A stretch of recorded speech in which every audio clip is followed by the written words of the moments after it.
Have you ever felt lost, scrolling through endless advice, looking for a solution to a problem that just feels heavy? We all face challenges, anger, confusion, fear, loneliness. It's a part of the human experience. But what if I told you that a timeless ancient text holds the keys to navigating these very modern struggles? Today, we're not just talking about philosophy, we're diving into a practical guide for life, a spiritual toolkit that has been empowering people for thousands of years. I'm talking about the Bhagavad Gita, and I want to share with you how its profound wisdom can bring clarity, peace, and purpose into your life right now. In this video, we're going on a journey together. We'll explore 16 of the most common problems we all encounter in our lives, from feeling demotivated and dealing with envy to the deep pain of loss.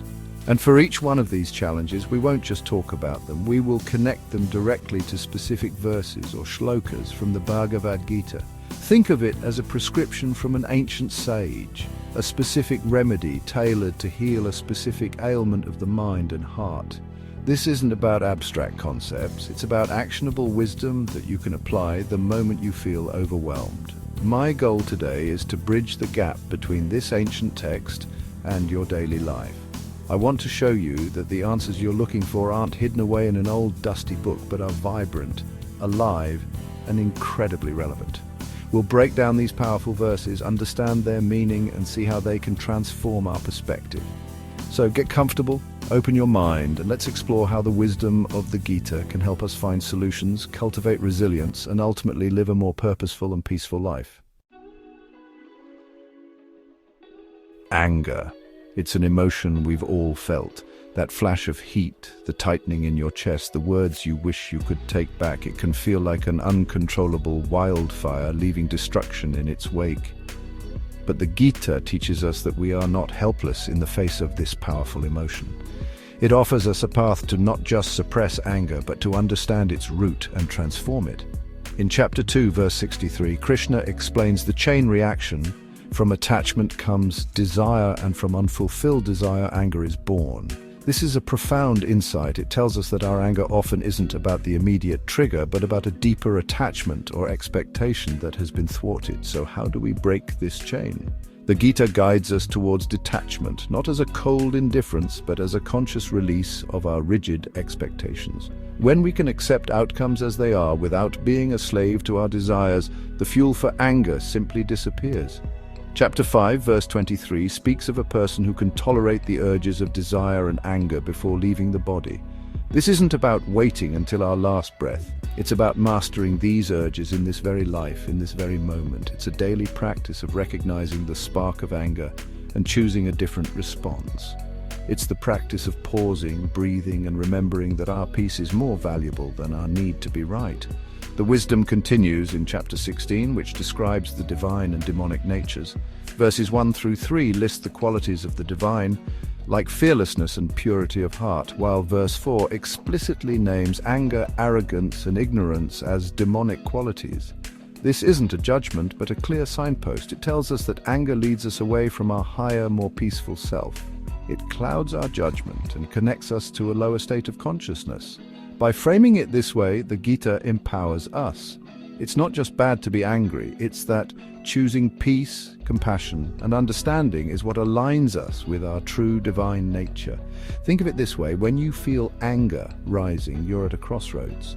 One path leads to more turmoil, clouded thinking, and regret. The other path, illuminated by the Gita, leads to clarity and inner peace. It asks us to look deeper, to question the desire behind the anger, and to consciously cultivate qualities that counteract it. It's a journey from being a reactor, controlled by emotion, to being an observer, a conscious chooser of peace.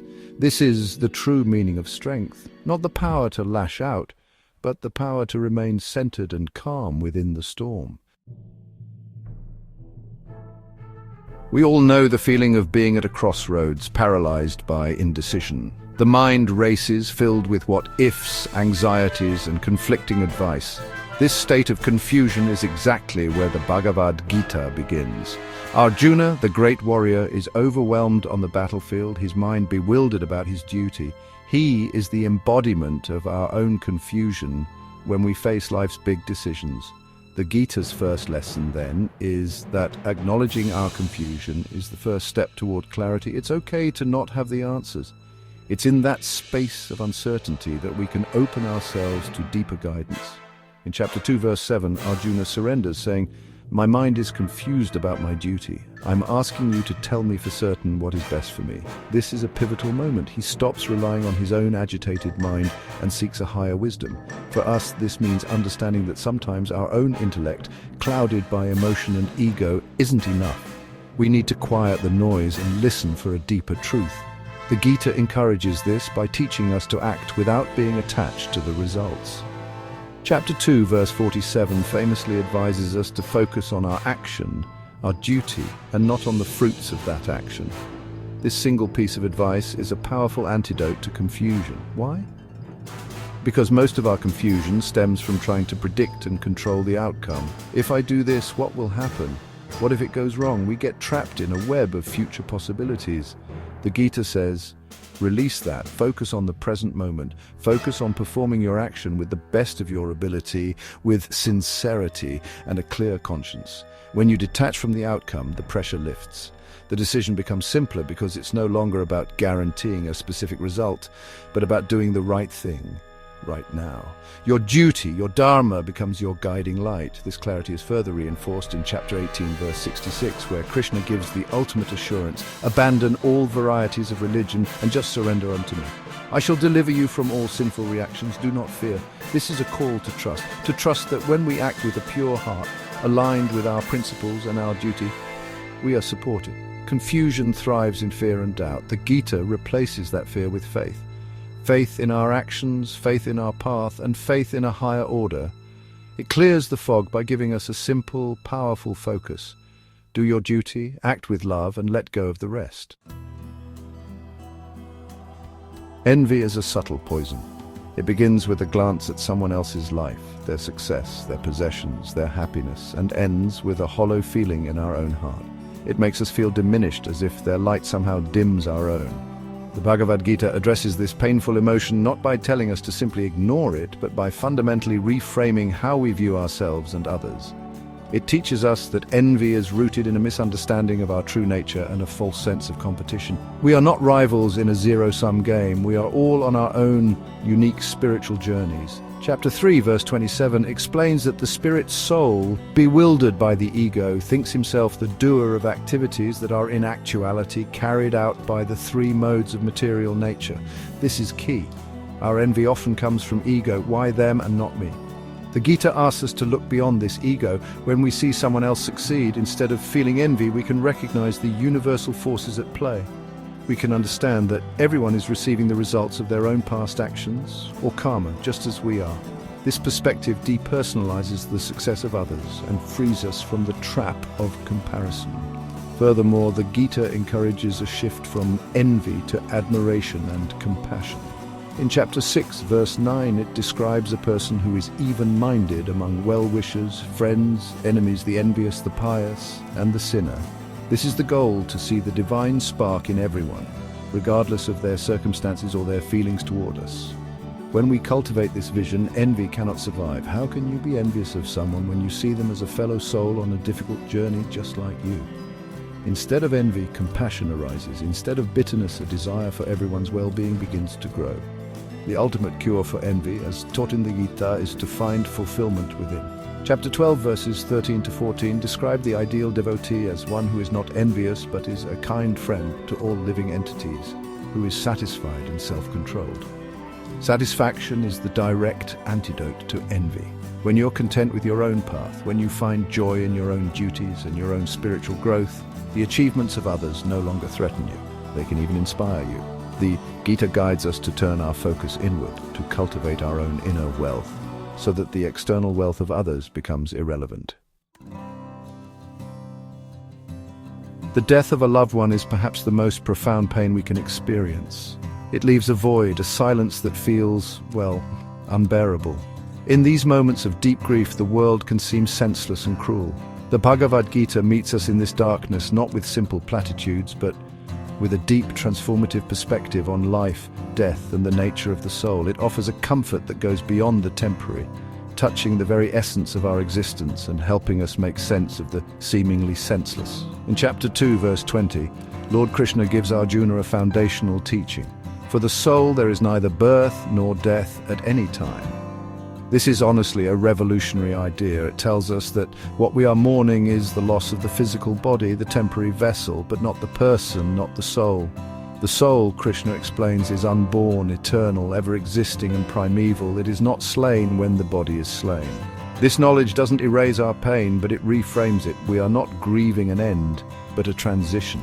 The connection we shared, the love we felt, was with a soul that continues to exist. The Gita uses a beautiful and simple analogy in chapter 2, verse 22.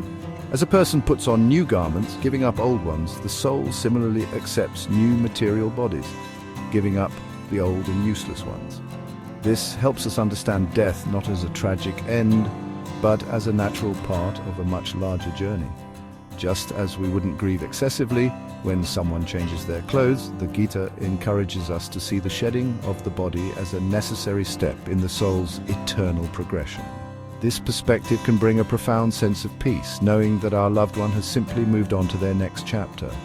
This wisdom is not meant to make us unfeeling. Grief is a natural and necessary process, but the teachings of the Gita, particularly in chapter 2, verse 27, one who has taken his birth is sure to die, and after death one is sure to take birth again, provide a stable foundation upon which to grieve. It anchors us in the reality of the soul's immortality. It allows us to honor our memories, to feel our sadness, but to do so without falling into despair. It reminds us that life and love are eternal, and that the bonds we form are never truly broken, for the soul, the essence of who we love, is forever. Demotivation feels like a heavy blanket. Every task seems monumental, our goals feel distant and unattainable, and the energy to simply begin is nowhere to be found. It's a state of inner inertia. The Bhagavad Gita addresses this feeling head-on, not with quick-fix motivation, but with a powerful call to connect with our purpose and our duty. It teaches us that motivation isn't something we wait for, it's something we generate through focused action and a clear understanding of why we are acting in the first place. The core message is a call to action. In chapter 2, verse 3, Krishna tells the demotivated Arjuna, "Do not yield to this degrading impotence. It does not become you. Give up such petty weakness of heart and arise." This is a powerful command. It's a reminder of our inherent strength. The Gita tells us that this feeling of being demotivated is a weakness of the heart, a temporary state that is beneath our true potential. It urges us to arise, to stand up and engage with life even when we don't feel like it. The first step out of demotivation is often just that, a single conscious step forward. But how do we sustain that action? The Gita points us towards our svadharma, our personal duty. Chapter 3, verse 8 states, "Perform your prescribed duty, for doing so is better than not working." One cannot even maintain one's physical body without work. This isn't just about having a job, it's about engaging in the responsibilities that are ours to fulfill as a parent, a student, an artist, a friend. When we feel demotivated, focusing on these fundamental duties can be grounding. It gives us a clear, immediate purpose. We act not because we are chasing a grand, far-off goal, but because it is our work to do, right here and now. The ultimate source of motivation, according to the Gita, comes from dedicating our actions to a higher purpose. Chapter 18, verse 46 explains that by worshipping the Lord, who is the source of all beings, through the performance of one's own work, a person can attain perfection. This transforms even the most mundane task into a sacred offering. When you cook a meal, study for an exam, or complete a project at work, you can do it as an act of service, an act of devotion. This infusion of purpose is the ultimate fuel. It lifts us beyond the fluctuations of our moods and connects our daily efforts to something timeless and meaningful. Depression is more than just sadness. It's a persistent shadow that can drain the color from life, leaving us feeling isolated, hopeless, and empty. It's a deep-seated pain of the soul. The Bhagavad Gita, with its profound psychological insights, offers a gentle and powerful pathway toward healing. It doesn't promise an instant cure, but provides the tools to build inner resilience, change our perspective, and reconnect with a source of enduring joy that lies dormant within us, even in the darkest of times. A key teaching for overcoming the heaviness of depression is found in chapter 6, verse 5. One must deliver himself with the help of his mind and not degrade himself. The mind is the friend of the conditioned soul and his enemy as well. This is incredibly empowering. It tells us that the mind, which can feel like our greatest enemy during depression, can be trained to become our greatest ally. The Gita teaches us that we are not our thoughts or our feelings. We are the observer, the consciousness that can choose which thoughts to engage with. The practice of mindfulness and meditation, central to the Gita's teachings, is the process of training the mind to be our friend. The Gita also addresses the feeling of hopelessness by reminding us of our eternal divine nature. Chapter 2, verse 14 explains that the non-permanent appearance of happiness and distress and their disappearance in due course are like the appearance and disappearance of winter and summer seasons. They arise from sense perception, and one must learn to tolerate them without being disturbed. This verse provides immense comfort. It validates our pain while reminding us that it is temporary. Like a season, this period of darkness will pass. This knowledge gives us the strength to endure, to hold on, knowing that the sun will shine again. Finally, the Gita offers a tangible source of solace and connection. Chapter 9, verse 22 speaks of a divine promise. But those who always worship me with exclusive devotion, meditating on my transcendental form, to them I carry what they lack, and I preserve what they have. For someone feeling alone and unsupported, this is a powerful lifeline. It encourages the practice of devotion or bhakti yoga, which can be as simple as prayer, chanting, or dedicating one's actions. This practice cultivates a personal relationship with the divine, reminding us that we are never truly alone. It is a way of plugging into a source of unconditional love and support that can carry us through the deepest valleys of depression. Discrimination is a painful injustice. To be judged, devalued, or mistreated because of your race, your beliefs, your background, or any other label is, well, a deep wound to the human spirit. It makes you feel small and unseen for who you truly are. The Bhagavad Gita counters this injustice with a radical and profound vision of equality. It dismantles the superficial labels that divide us and directs our gaze to the universal truth that unites us all, the divine spark that resides within every living being. The foundation of this teaching is found in chapter 5, verse 18. Here, the Gita states that a humble sage, by virtue of true knowledge, sees with equal vision a learned and gentle brahmana, a cow, an elephant, a dog, and a dog-eater. This is a powerful statement against social hierarchy and prejudice. It says that a truly wise person doesn't see the external packaging, the social status, the species, the profession. They look deeper and see the same life force, the same particle of the divine in every single creature. This equal vision is the ultimate antidote to the mindset of discrimination. How does this help us when we are the ones being discriminated against? It empowers us by grounding our identity in something that no one can take away. Our true identity is not the label that others put on us. It is the eternal soul within. When we anchor ourselves in this truth, the words and actions of prejudiced people lose their power to define us. We can stand with dignity, knowing that their judgment is based on ignorance, a failure to see with the equal vision that the Gita champions. It gives us a spiritual resilience that protects our inner peace. Furthermore, the Gita guides our response. Chapter 12, verses 18 to 19 describe the person dear to the Lord as one who is equal to friends and enemies, who's equal in honor and dishonor. This doesn't mean we become passive doormats to injustice. It means we don't let the hatred of others corrupt our own hearts.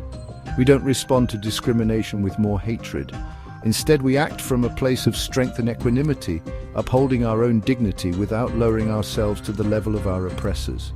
We fight for justice, but we do so with a heart that remains steady and rooted in the principle of universal equality.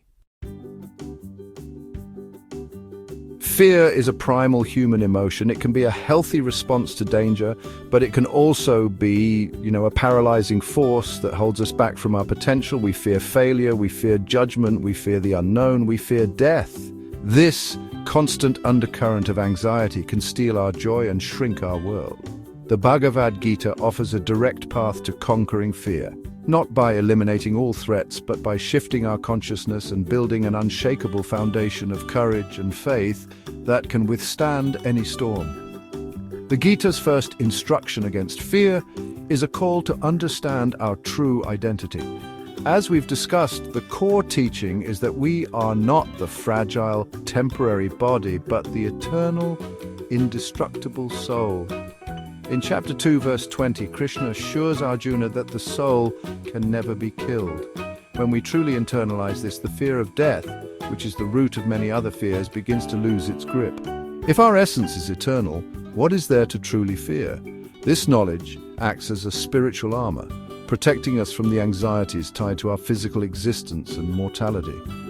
Beyond this understanding, the Gita encourages us to cultivate faith as a direct antidote to fear. Fear thrives in uncertainty and a feeling of being alone and unprotected. Chapter 9, verse 31, contains a powerful declaration. Krishna tells Arjuna to declare it boldly, that my devotee never perishes. This is not just a comforting phrase, it is a promise. It is an invitation to place our trust in a higher power, a divine protector. When we feel that we are not navigating life's challenges alone, but are guided and protected, fear naturally subsides. It is replaced by a sense of security and trust in the cosmic order. The final step is to translate this faith into fearless action. The Gita is a call to duty, to engage with the world courageously. In chapter 11, verse 33, after revealing his universal form, Krishna tells Arjuna to get up and fight, to conquer his enemies and enjoy a flourishing kingdom. This is a metaphor for our own lives. We are asked to face our enemies, our challenges, our doubts, our fears, with courage, knowing that we are instruments of a divine plan. True fearlessness isn't the absence of fear, it's acting in spite of fear, powered by faith and a deep sense of purpose. The feeling of having done wrong, of being sinful or guilty, can be one of the heaviest burdens to carry. It replays in our minds, fills us with shame, and can make us feel unworthy of happiness or forgiveness. It's a self-imposed prison. The Bhagavad Gita offers a profound and compassionate perspective on sin and redemption. It shows us a way to break free from the chains of past mistakes, not by ignoring them, but by understanding their nature and embracing the transformative power of divine grace. First, the Gita gives us incredible hope by showing the immense power of spiritual consciousness. In chapter 9, verse 30, Lord Krishna makes a stunning statement. Even if one commits the most abominable action, if he is engaged in devotional service, he is to be considered saintly because he is properly situated. This verse is a beacon of hope. It doesn't condone wrongful acts, but it emphasizes the power of one's present intention. It means that no matter what you have done in the past, if you sincerely turn your heart towards a spiritual path now, you are on the path of purification.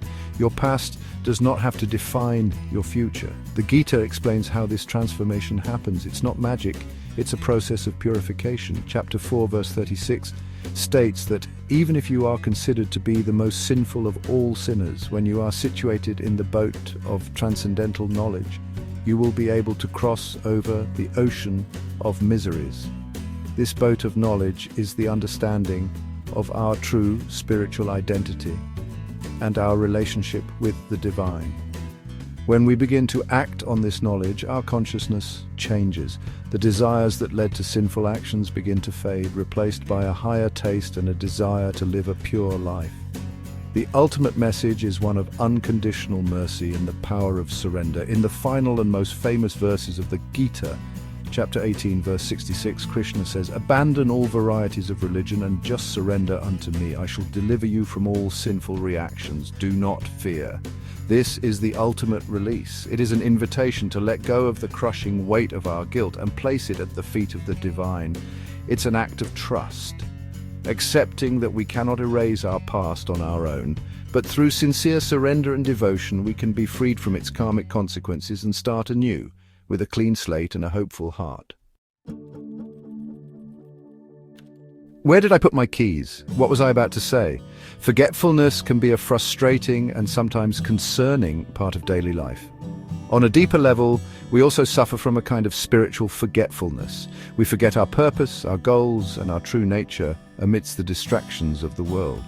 The Bhagavad Gita addresses forgetfulness on both levels, teaching us that memory is not just a mental faculty, but a function of consciousness.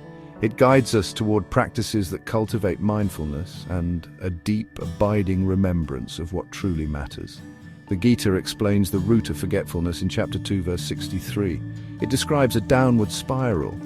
From anger comes delusion, and from delusion, the bewilderment of memory. When the mind is agitated, chaotic, and controlled by strong emotions like anger and excessive attachment, our memory suffers. The mind becomes clouded, and our ability to recall information and, more importantly, to remember our higher purpose is diminished.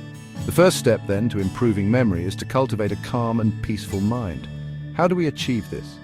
The Gita prescribes the practice of meditation and focused consciousness. Chapter 8, verse 8 says, "He who meditates on me as the Supreme Personality of Godhead, his mind constantly engaged in remembering me, undeviated from the path, he, O Partha, is sure to reach me." While this verse has a deep spiritual meaning, it also contains a practical psychological principle. The act of constantly bringing the mind back to a single point of focus, be it the breath, a mantra, or a divine form, is a powerful exercise for the memory muscle. It trains the mind to be less scattered and more present. This practice of remembrance, or smaranam, is central to the path of bhakti yoga. The ultimate goal is to live in a state of constant loving remembrance of the divine. Chapter 15, verse 15 states, "I am seated in everyone's heart, and from me come remembrance, knowledge, and forgetfulness." This teaches us that memory is a divine gift. By aligning ourselves with that divine source through practices like chanting, prayer, and mindful action, we can clear the channels of our consciousness. This not only helps with day-to-day forgetfulness, but more profoundly cures our spiritual amnesia, keeping us constantly aware of our path, our purpose, and our connection to the eternal. Greed is an insatiable hunger. It's the feeling that no matter how much we have, it's never enough. It whispers that the next acquisition, the next promotion, the next possession will finally bring us happiness. But it's a promise that is never kept. It's a golden cage that keeps us perpetually dissatisfied.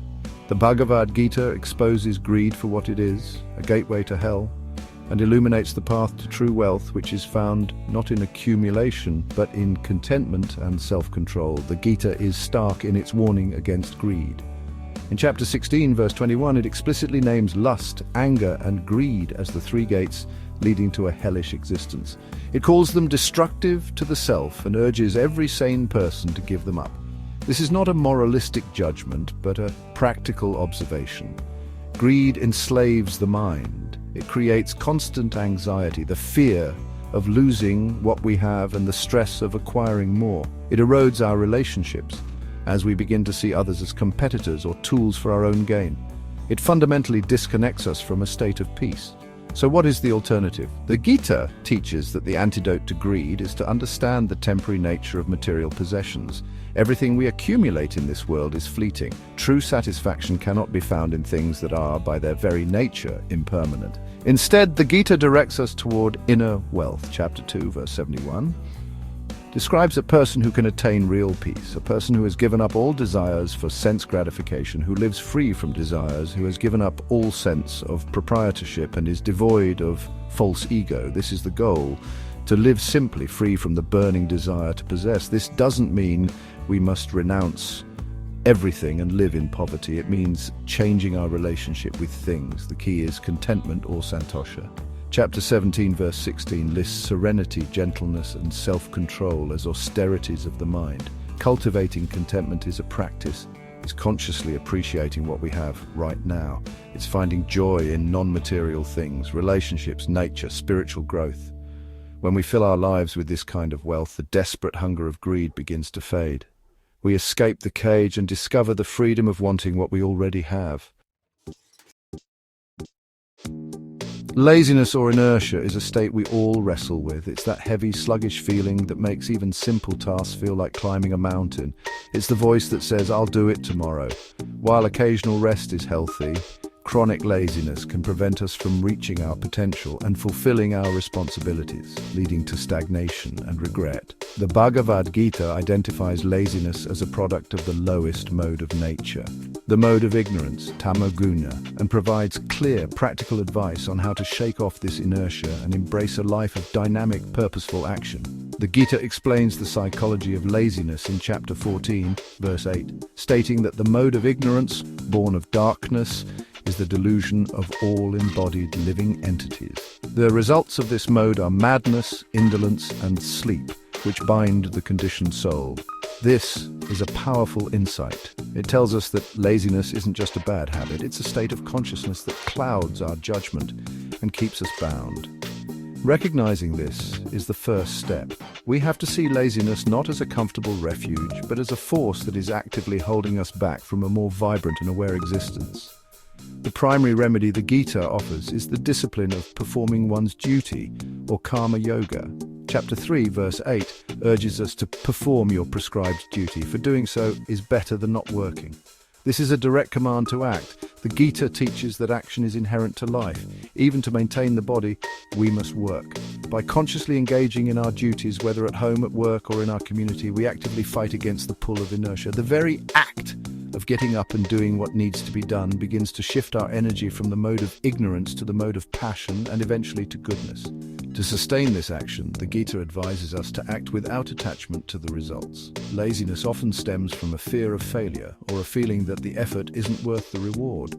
Chapter 2, verse 47, by freeing us from the anxiety of the outcome, allows us to focus purely on the effort. We act because it is our duty to act. This purifies the action and makes it easier to perform. By consistently choosing purposeful action over idle inaction, we change our own nature, rising out of the fog of laziness and into the clear light of a productive, meaningful life. Loneliness can feel like a vast empty room with echoing walls. In our hyper-connected world, it's, kind of ironic that so many of us feel profoundly disconnected and alone. It's a deep ache for belonging, for being seen and understood. The Bhagavad Gita addresses this core human pain by revealing a fundamental truth that, once realized, can fill that inner void. It teaches that while we may feel separate on the surface, we are all intrinsically connected to each other and to a loving divine presence that is never ever far away. The Gita's first step in healing loneliness is to introduce us to our constant companion, the Supersoul, or Paramatma. Chapter 13, verse 23, describes this Supersoul as the overseer and permitter who resides within the body, right next to the individual soul. This is a breathtaking concept. It means that within our own heart, we are never truly alone.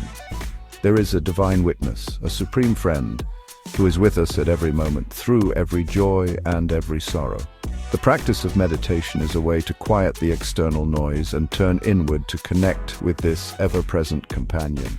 This inner connection then transforms our relationship with the external world.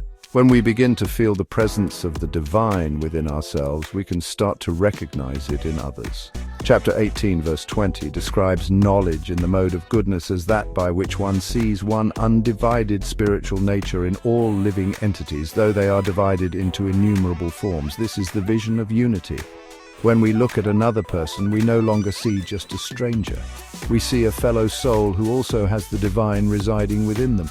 This perspective dissolves the walls of separation that create loneliness and builds bridges of empathy and compassion. Finally, the Gita recommends the practice of devotional service, or bhakti yoga, as a powerful way to feel a tangible connection. Chapter 12, verses 6 and 7, promise that for those who worship the divine and fix their minds upon it, I am the swift deliverer from the ocean of birth and death. This path of devotion through chanting, prayer, service, and community, or sangha, creates a dynamic, loving relationship with God. It fills the heart with a sense of purpose and belonging that is not dependent on any one person or circumstance. It's a connection that can never be broken, turning the empty room of loneliness into a sanctuary filled with divine presence. Hope is the light that guides us through dark times, but sometimes after repeated setbacks, disappointments, or tragedies, that light can flicker and die, leaving us in a state of despair. When you lose hope, you lose the will to move forward. The Bhagavad Gita is a profound source of hope, not by offering false optimism, but by grounding us in eternal truths that are unshakable, no matter how dire our external circumstances may seem. It rekindles our inner light by reminding us of our own power, our purpose, and the ultimate triumph of goodness. The Gita's message of hope begins with the nature of the self. As we've learned, the soul is eternal and cannot be harmed by material circumstances, as described in chapter 2, verses 23 and 24. This knowledge is a fortress of hope. It means that no matter what we lose, our job, our health, our relationships, our true self, our essence remains untouched and intact. This understanding allows us to weather the storms of life without losing our fundamental sense of self-worth and integrity. It's the hope that comes from knowing that our core being is indestructible. Another powerful source of hope comes from understanding the law of karma and the power of right action. Sometimes we lose hope because we feel our efforts are futile. The Gita in chapter 2, verse 40 gives a beautiful assurance. In this endeavor there is no loss or diminution, and a little advancement on this path can protect one from the most dangerous type of fear. This means that no sincere effort on a righteous path is ever wasted. Every small step, every good deed, every attempt to improve ourselves creates positive karma and moves us forward, even if we can't see the results immediately. This gives us the hope and courage to keep trying. Ultimately, the greatest hope offered by the Gita is the promise of divine protection and deliverance. Throughout the text, Krishna assures Arjuna that righteousness will prevail.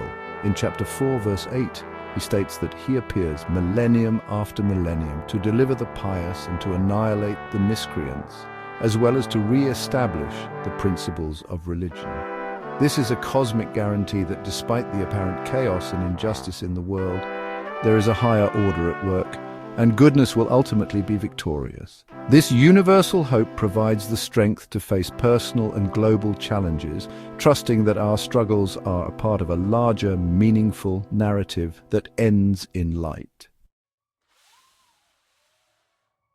Lust or karma in Sanskrit is described in the Bhagavad Gita as one of the most powerful and destructive forces an individual can face.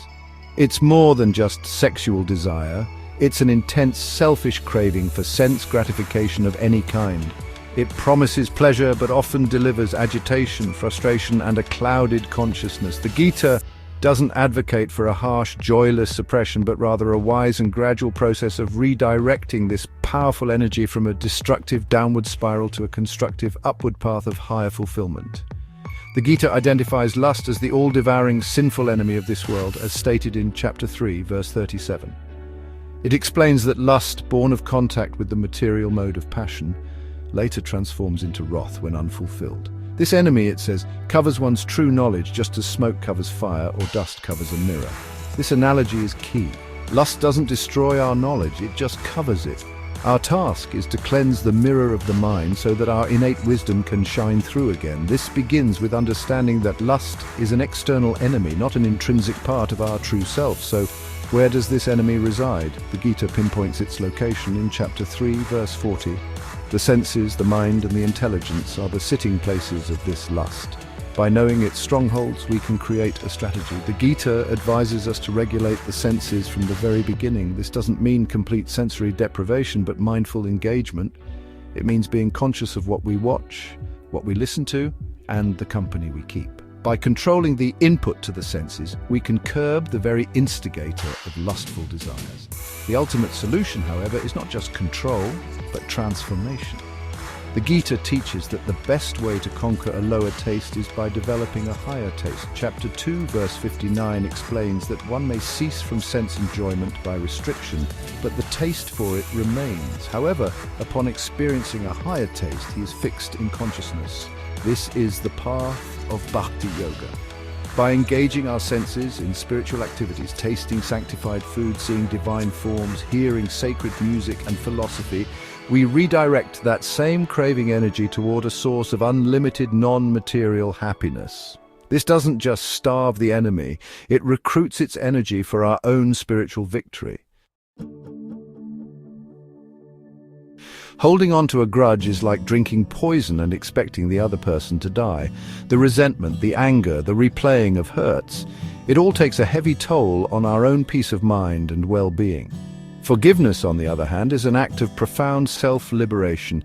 The Bhagavad Gita, in its description of divine qualities, highlights forgiveness as a key attribute of an evolved soul, teaching us that it is not a sign of weakness, but of immense spiritual strength and wisdom.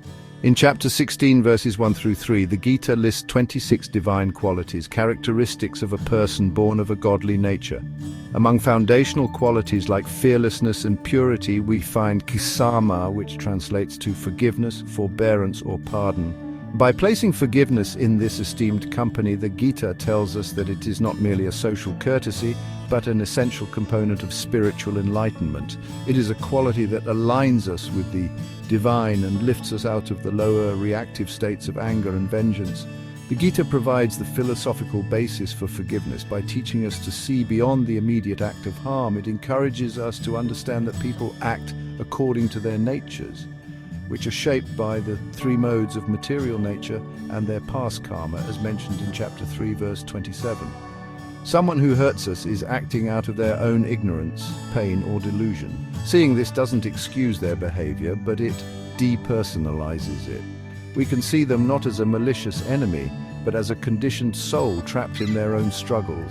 This perspective fosters compassion, which is the fertile ground from which forgiveness can grow. Furthermore, the practice of forgiveness is an act of intelligent self-interest. As chapter 2, verse 63 explains, anger leads to delusion, which leads to bewildered memory and a loss of intelligence. Holding on to a grudge keeps us locked in a state of anger, which is detrimental to our own clarity and peace.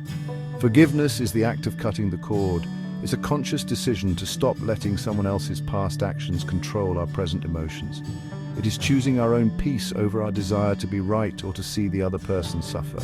It is, as the Gita teaches, a truly divine act that frees us more than it frees anyone else. We've journeyed together through 16 of life's most common challenges, and for each one we've found a ray of light, a piece of practical guidance in the timeless verses of the Bhagavad Gita. From calming the fire of anger to finding hope in despair, we've seen how this ancient conversation between Krishna and Arjuna speaks directly to the struggles of our modern hearts. This, however, is just the beginning. We've only scratched the surface of the profound wisdom contained within its 700 verses. My hope is that this exploration has sparked a curiosity within you. I want to encourage you to continue this journey. Pick up a copy of the Bhagavad Gita, read a chapter or even just one verse a day. Let the wisdom seep into your consciousness. Don't worry about understanding everything at once. Think of it as planting seeds. Over time, as you face life's challenges, you will find that these ancient words will blossom in your mind, offering the exact perspective, strength, or comfort that you need. This isn't just an old book, it's a lifelong companion, a guide for personal growth and spiritual evolution. Remember, the problems we face today may seem new and unique, but the underlying human emotions, fear, love, confusion, hope, are eternal. The solutions, therefore, don't always have to be new. Sometimes the most potent answers are the ones that have stood the test of time. Ancient wisdom offers us a stable anchor in the turbulent seas of modern life. Thank you for joining me today. Continue to seek, continue to grow, and may you find the peace and purpose you are searching for.